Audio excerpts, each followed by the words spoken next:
نا کہ قال من یحیی العظام وہی، کہ یہ وہ لوگ ہیں کہ جو پوچھتے ہیں کہ جب ہماری ہڈیاں بالکل بوسیدہ ہو چکی ہوں گی تو آپ ان کو کیسے دوبارہ زندہ کیا جائے گا، کیسے تو یہ چوتھی قسم ہے۔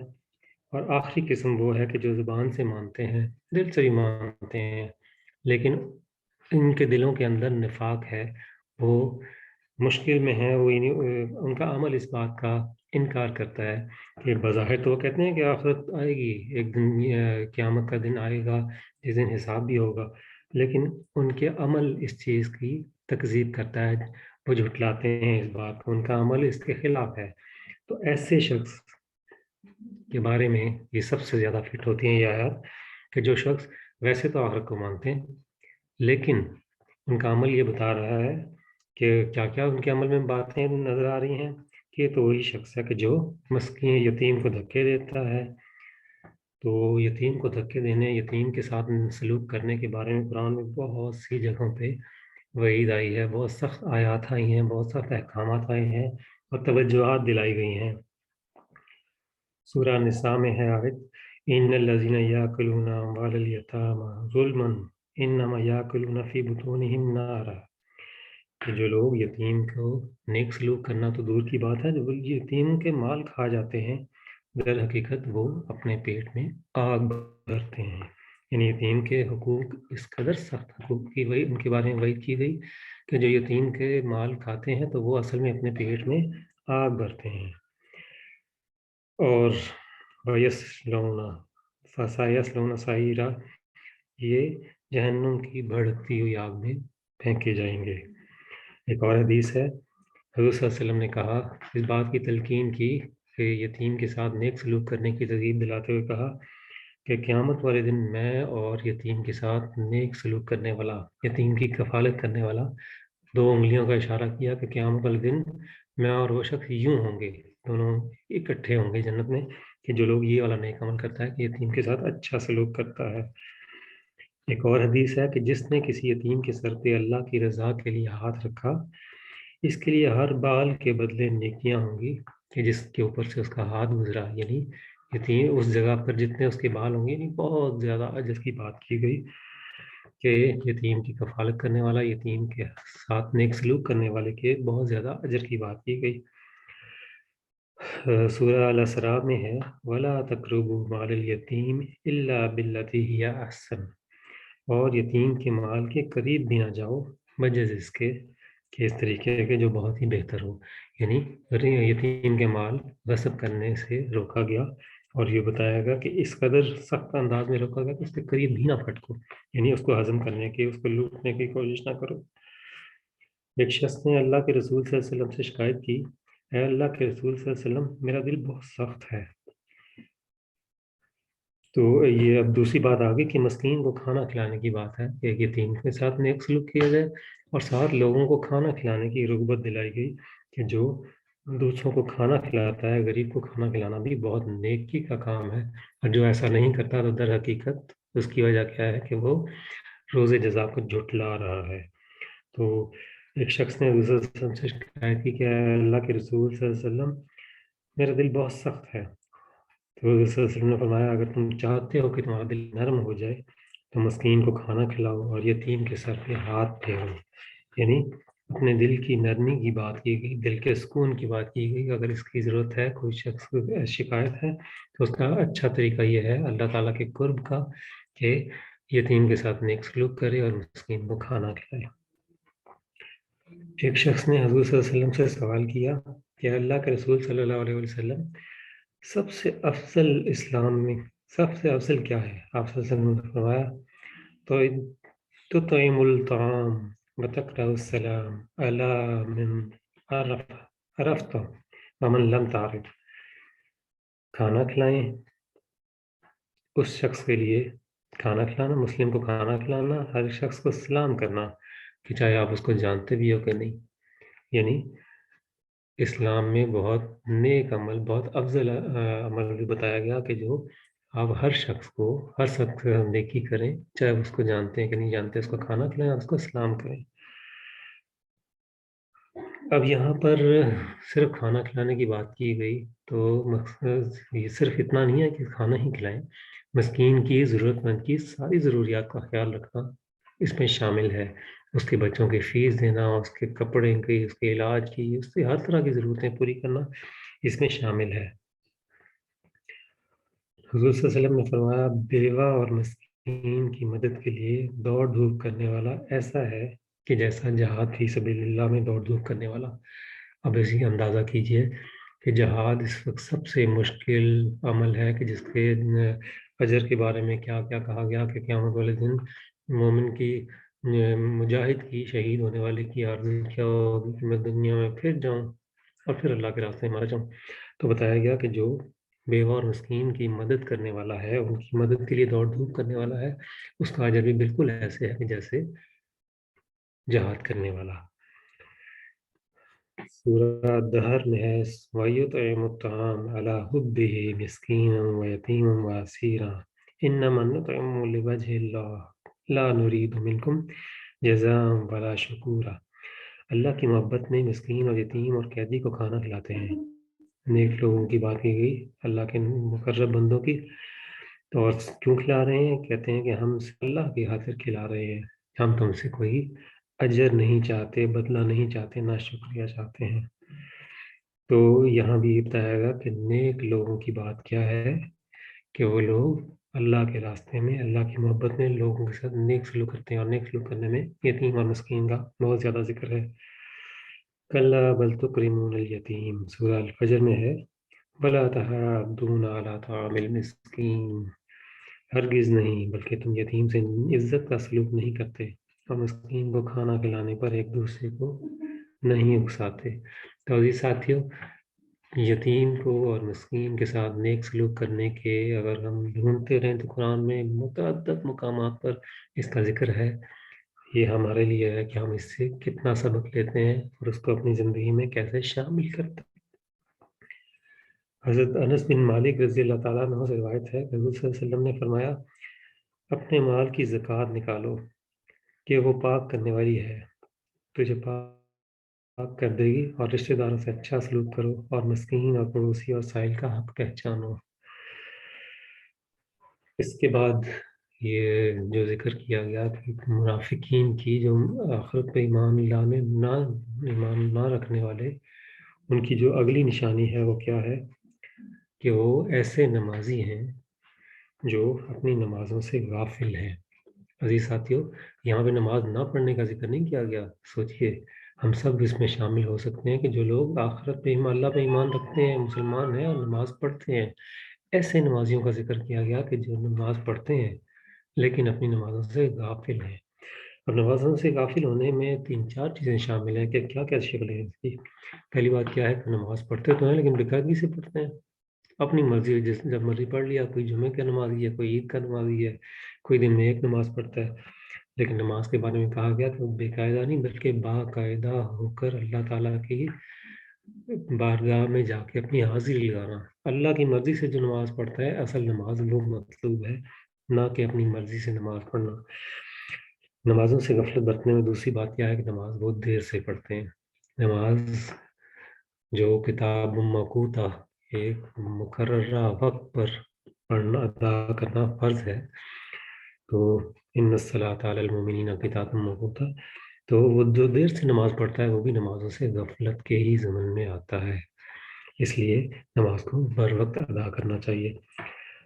اور اس کے علاوہ جو تیسری بات ہے کہ ایسے لوگ نماز پڑھتے ہیں لیکن نماز کے ارکان ٹھیک نہیں ادا کرتے، ٹھیک طرح سے رکوع و سجود نہیں کرتے، جلدی جلدی پڑھتے ہیں، تو یہ لوگ بھی نمازوں سے غفلت والے میں شامل ہیں. اور چوتھی بات یہ ہے کہ جو ریاکاری کرتے ہیں، اس کا اگلی آیت میں بھی ذکر آئے گا کہ جو نماز پڑھتے تو ہیں لیکن دکھا دکھا کے پڑھتے ہیں. تو یعنی اس نیت سے پڑھتے ہیں کہ جو دوسروں کو پتہ لگے کہ یہ بہت بڑا نمازی جا رہا ہے. تو ایسے لوگ بھی نماز سے غافل ہے، یعنی ان کے بارے میں کہا گیا کہ جو ایسے لوگ، ان کے لیے تباہی ہے کہ جو نمازوں سے غفلت برتتے ہیں. تو اللہ تعالیٰ ہمیں توفیق دے کہ ہم نماز پڑھنے والے بنیں اور پڑھنے کے ساتھ ساتھ ان لوگوں میں شامل نہ ہوں کہ جن کے متعلق کہا گیا کہ تباہی ہے ان لوگوں کے لیے، ان ایسے نمازیوں کے لیے کہ جو اپنی نمازوں سے غافل ہیں. اچھا جی، اس سے اگلی بات کیا ہے کہ اللہ زینہ ہم یراؤن، جیسے نماز کے اندر ہم نے غفلت میں آ گیا کہ وہ ریاکاری کرتے ہیں، لیکن جو اس کے علاوہ ہر عمل میں ان کے ریاکاری شامل ہوتی ہے۔ یہ بھی قیامت کی انکار کی ایک شکل ہے کہ جو لوگ قیامت کا انکار کرتے ہیں، ان کے انکار کی ایک سب سے بڑی وجہ کیا ہوتی ہے؟ سب سے بڑی علامت جو پہلے یتیم اور مسکین کی بات کی گئی اور نمازوں سے غفلت کی بات کی گئی، اور آخری بات ان کی کیا ہوئی کہ جو لوگ ریاکاری کرتے ہیں ان کا ہر عمل صرف اس لیے ہوتا ہے کہ دنیا اس عمل کو دیکھے اور واہ واہ کرے۔ تو ایسے لوگوں کے بارے میں کہا گیا کہ وہ دراصل اس کی وجہ کیا ہے کہ ان کا آخرت پر ایمان مضبوط نہیں۔ آخرت پر ایمان جس کا مضبوط ہوگا، سوچنے کی بات ہے کہ جب جزا و سزا کے اوپر ایمان ہوگا تو پھر اس کے عمل میں نیکی آئے گی، اللہ تعالیٰ کی خشیت آئے گی، اللہ تعالیٰ کا تقویٰ آئے گا۔ تو جب ایمان مضبوط نہیں ہوگا تو پھر اس کی یہ نشانیاں پائی جاتی ہیں۔ سورہ النساء کی آیت ہے ان المنافقین یخادعون اللہ وهو خادعهم وَإِذَا قَامُوا إِلَى الصَّلَاةِ قَامُوا كُسَالَىٰ۔ یہ لوگ ہیں، منافقین ہیں، جو اللہ کو دھوکہ دیتے ہیں، اور جب بھی انہیں نماز کے لیے کھڑے ہوتے ہیں تو تھکے ہارے، بادل نخواستہ، اور صرف لوگوں کے دکھاوے کے لیے نماز پڑھتے ہیں، اور ایسے لوگ اللہ کو بہت کم یاد کرتے ہیں۔ یہاں بھی یہی بات کہی گئی کہ جو ریاکاری کرتے ہیں، لوگوں کو دکھانے کے لیے نماز کرتے ہیں، پڑھتے ہیں، تو ایسے لوگوں کے متعلق کہا گیا کہ وہ ان کے لیے تباہی ہے۔ اخلاص اور ریا ایک دوسرے کی ضد ہے۔ ایک طرف قرآن میں اخلاص کی بات کی گئی کہ جو مخلص لوگ ہوتے ہیں، اور دوسری طرف بات کی گئی ریا۔ انہی دونوں چیزیں کہیں اکٹھی نہیں ہو سکتی۔ ہر عمل کا صرف یہی نیت ہو کہ اس کی تعریف کی جائے، عزت افزائی کی جائے، یا ان سے کوئی دنیاوی فائدہ حاصل ہو، تو ایسے نیت سے عمل کرنا تو یہ ریاکاری ہوتی ہے۔ سورہ نساء کی ہی آیت ہے والذین ينفقون اموالهم رئاء الناس ولا یؤمنون باللہ والیوم الآخر، کہ یہ لوگ ہیں جو دکھانے کے لیے کام کرتے ہیں، دکھانے کے لیے بات کرتے ہیں، اور اللہ کے اوپر ایمان ان کا نہیں ہوتا۔ ایک اور آیت ہے سورہ نساء کی، اس سے پہلے بھی پڑھی کہ ان المنافقین یخادعون اللہ، اللہ کو دھوکہ دیتے ہیں۔ تو جو لوگ بھی دوسرے کو سنانے کے لیے نیک کام کریں گے تو وہ اللہ تعالیٰ بھی، اس کا ایک حدیث ہے کہ جو شخص دوسروں کو سنانے کے لیے کوئی نیک کام کرے، دوسروں کو دکھانے کے لیے نیک کام کرے، تو اللہ تعالیٰ بھی لوگوں کو سنا کر اور لوگوں کو دکھا دکھا کر اسے ذلیل کرے گا۔ اللہ تعالیٰ ہمیں اس سے بچائے، اس عمل سے کہ اللہ تعالیٰ ہمیں رسوا کرے اس وجہ سے کہ ہم نے ریاکاری کی ہے۔ قیامت کے دن کی بات، حضور صلی اللہ علیہ وسلم کی ایک حدیث ہے کہ کیا میں تمہیں اس چیز کی خبر نہ دوں کہ جو میرے نزدیک اور تمہارے لیے مسیح دجال سے زیادہ خوفناک ہے؟ راوی کہتے ہیں کہ ہم نے عرض کیا ہاں کیوں نہیں؟ تو حضور صلی اللہ علیہ وسلم نے فرمایا شرک خفی ہے کہ آدمی کھڑا نماز پڑھے تو کسی شخص کو اپنی طرف دیکھتا ہوا دیکھ کر اپنی نماز سنوار لے، یعنی اس بات کا ڈر نہ ہو کہ اللہ دیکھ رہا ہے، بلکہ یہ سوچ رہا ہو، اس کے ہر عمل میں یہ ہو کہ لوگ دیکھ رہے ہیں، اور لوگوں کے دیکھنے کی اسے پرواہ ہے، لیکن اللہ تعالیٰ کی پرواہ نہیں ہے۔ ایسے لوگوں کے لیے تباہی ہے۔ اور ایک بہت مشہور حدیث، بہت دل کو ہلا دینے والی سبق آموز حدیث، کہ قیامت والے دن ایک شخص کا مقدمہ پیش ہوگا کہ وہ اللہ تعالیٰ کے سامنے پیش ہوگا کہ میں اللہ تعالیٰ میں تیرے سامنے تیرے راستے میں شہید ہوا، لیکن کہا جائے گا کہ اس کو منہ کے بل گھسیٹتے ہوئے جہنم میں لے جائیں۔ اس کے بعد ایک عالم پیش کیا جائے گا جو کہے گا کہ اللہ تعالیٰ میں تیرے راستے میں لوگوں کو نیکی کی دعوت دیتا تھا، علم حاصل کیا، ان کے بارے میں بھی یہی فیصلہ کیا جائے گا کہ ان کو منہ کے بل گھسیٹتے ہوئے جہنم میں ڈال دیا جائے۔ کیوں؟ کہ اس کی وجہ کیا ہے کہ وہ لوگ، انہوں نے یہ کام صرف اپنے دکھاوے کے لیے، اپنی بہادری دکھانے کے لیے اور اپنی نیک نامی کے لیے کیے، اللہ کی رضا کے لیے نہیں کیے۔ اللہ تعالیٰ ہمیں توفیق دے کہ ایسے ریاکاری، ایسی نیک عمل ایسے نہ کریں کہ جس کا مقصد اللہ کی رضا کے بجائے لوگوں کی رضا ہو۔ اور سب سے آخری بات، جو لوگ آخرت کا انکار کرتے ہیں ان کا سب سے آخری نشانی کیا ہوتی ہے کہ وہ لوگ بہت بخیل ہوتے ہیں، ایک دوسرے کے کام نہیں آتے، اور چھوٹی چھوٹی ضرورت کی چیزیں ایک دوسرے کو دینے کے معاملے میں بہت زیادہ کنجوسی سے کام لیتے ہیں۔ تو ان کے متعلق کہا گیا کہ بھئی ہم المعاون، جب ان سے ضرورت کی چیزیں مانگی جاتی ہیں تو وہ یہ چیزیں نہیں دیتے، اس کام انکار کر دیتے ہیں۔ تو اللہ تعالیٰ ہمیں توفیق دے کہ یہ آخری عمل بھی، آخری وصف بھی، آخری نشانی بھی ہم اس سے بچنے کی کوشش کریں۔ اس میں ایک بہت اہم بات کیا ہے کہ اس بات کا تو ذکر کیا گیا کہ جو لوگ دوسروں کو چیزیں نہیں دیتے، لیکن ایک اور بھی اس میں گروپ شامل ہے کہ جو لوگ چیزیں لے تو لیتے ہیں لیکن استعمال کرنے کے بعد لوگوں کو واپس نہیں کرتے۔ تو وہ اصل میں اس میں بھی یہی لوگ شامل ہیں کہ اسی وجہ سے اس کا ذکر کیا گیا کہ لوگوں کے ایسے رویوں کی وجہ سے بھی لوگ اپنی دوسروں کی مدد نہیں کرتے۔ تو عزیز ساتھیو، آپ کے سامنے میں نے جو سورہ المعون کی اندر مومن اللہ تعالیٰ کے روز آخرت کا انکار کرنے والوں کا جو 4-5 باتیں کی گئیں وہ آپ کے سامنے میں نے بیان کی۔ اللہ تعالیٰ ہمیں توفیق دے کہ ان باتوں سے سبق سیکھیں، ان باتوں سے بچیں اور اپنے آپ کو منکرین کی بجائے عباد الرحمن میں شامل کرنے کی کوشش کریں۔ اللہ تعالیٰ ہمیں توفیق دے ہم ان باتوں پہ عمل کریں۔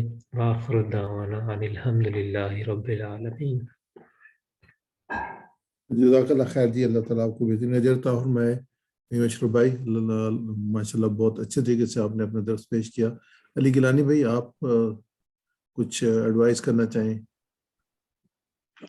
جی ماشاء اللہ جی، فہیم اشرف بھائی نے بہت ہی خوبصورت درس پیش کیا، بڑی ہی خوش الحانی کے ساتھ تلاوت کی، بہت خوبصورت آواز میں سورۃ معون کی تلاوت کی انہوں نے، اور بہت سی آیات اور حدیث کے حوالہ جات دیے، بڑی محنت سے جو ہے درس کیا، اچھی تیاری کے ساتھ انہوں نے اپنا درس پیش کیا۔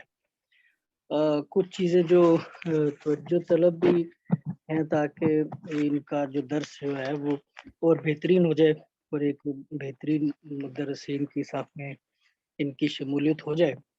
اس کے اندر ایک تو یہ ہے کہ انہیں جو آواز جو ہے انہوں نے اپنے درس کے دوران بڑی لو پچ پہ رکھی ہے، ایک ہی رکھی ہے، ایک تو کنٹینیوٹی آواز کے اندر اتار چڑھاؤ نہیں آیا اور بالکل لو پچ پہ بولتے رہے، بڑا جیسے کوئی انسان جو ہے وہ بڑی کمزوری محسوس کر رہا ہو۔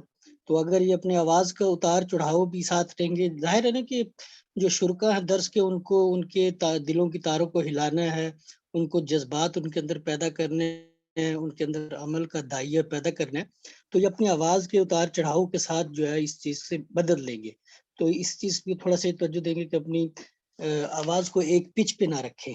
دوسرا یہ ہے کہ ان کے درس کے اندر اور بہتری آ جائے گی اگر یہ ان کے اندر جو حدیث پیش کی ہیں، ان کے اندر کئی حدیث بڑی چھوٹی چھوٹی سی ہیں، چند الفاظ کی، اگر یہ ان کو یاد کر لیں تو اس کے اندر بہت ہی مثبت اس کا امپیکٹ پڑتا ہے کہ اگر آپ حدیث یا ان کو ان زبانی یاد کیا، اس کی عربی یاد کر لیے 2-4 الفاظ والی، اور انسان اگر توجہ دے تو چھوٹی چھوٹی حدیث جو ہے وہ یاد کر بھی سکتے ہیں ہم آسانی سے، اور ایک مدرس کو تو یاد کرنی بھی چاہیے۔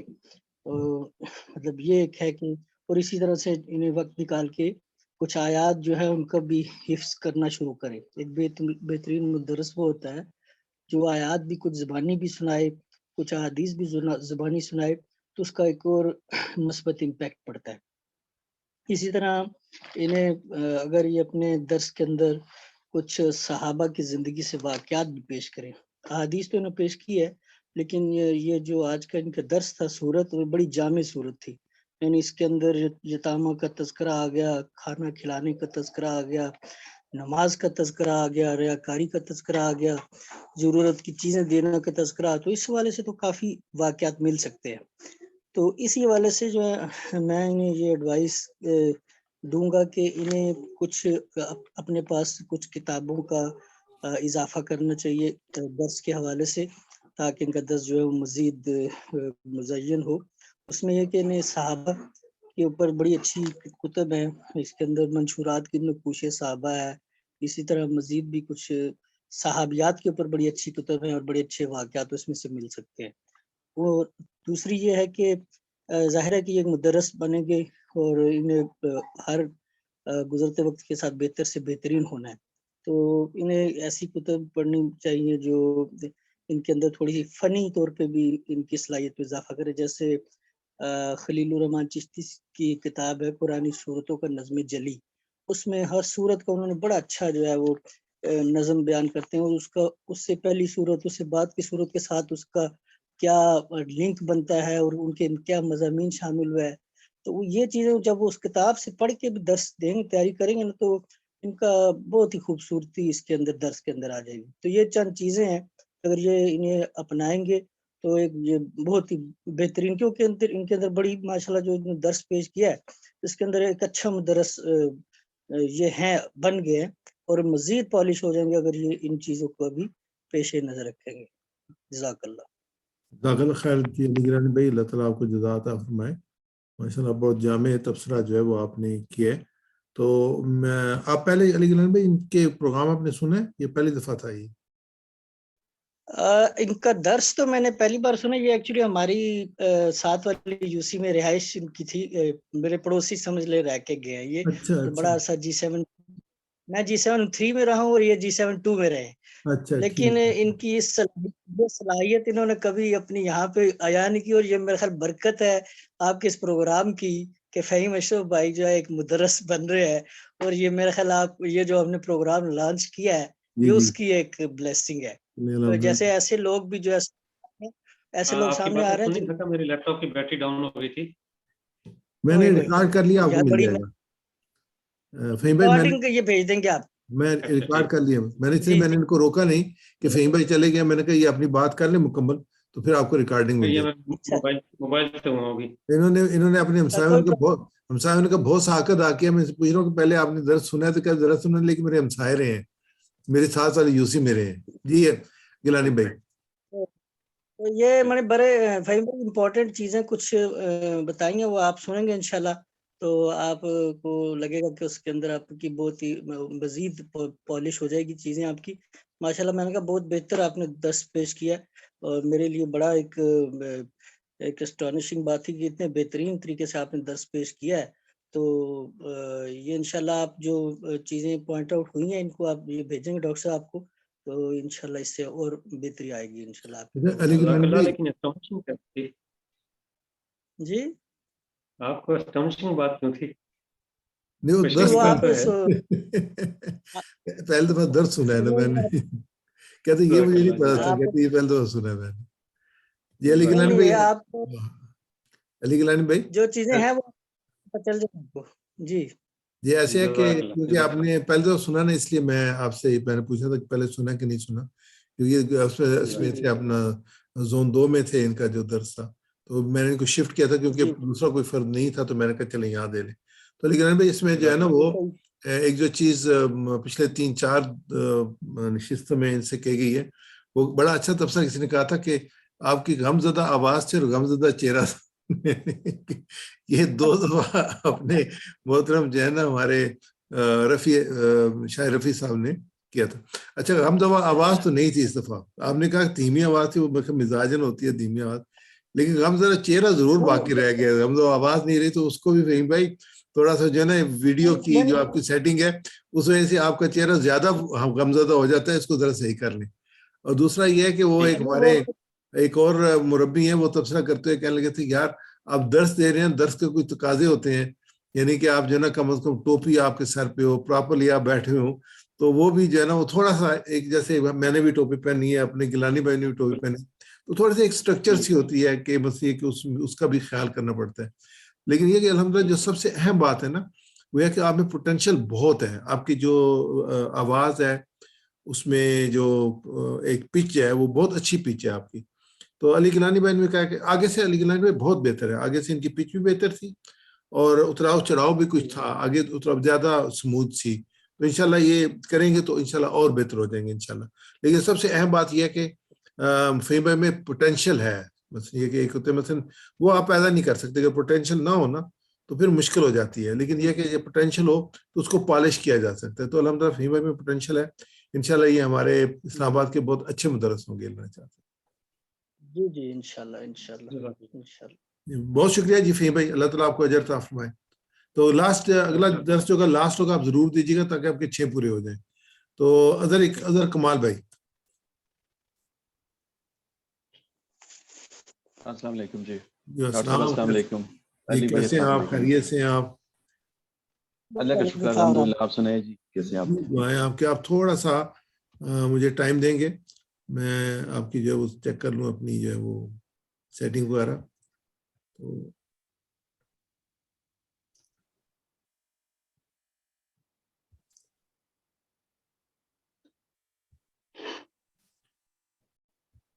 جی الحمدللہ ٹھیک ہے. مثلا لائٹ بھی صحیح ہے, اور سردی کا موسم ہے, ٹوپی تو صاف ظاہر ہے آپ نے بڑی اچھی پہنی. بسم اللہ کر لیا. اعوذ باللہ من الشیطان الرجیم بسم اللہ الرحمن الرحیم. میرا جو آج کا درس تھا اس کا موضوع توبہ کی فضیلت اور اہمیت ہے, اور اس کا میں باقاعدہ آغاز کرتا ہوں. الحمدللہ رب العالمین والصلاة والسلام علی رسولہ الکریم بسم اللہ الرحمن الرحیم. اعوذ باللہ من الشیطان الرجیم بسم اللہ الرحمن الرحیم. الا الذین تابوا واصلحوا وبینوا فاولئک اتوب علیہم وانا التواب الرحیم. البتہ جو اس روش سے باز رہیں اور اپنے طرز عمل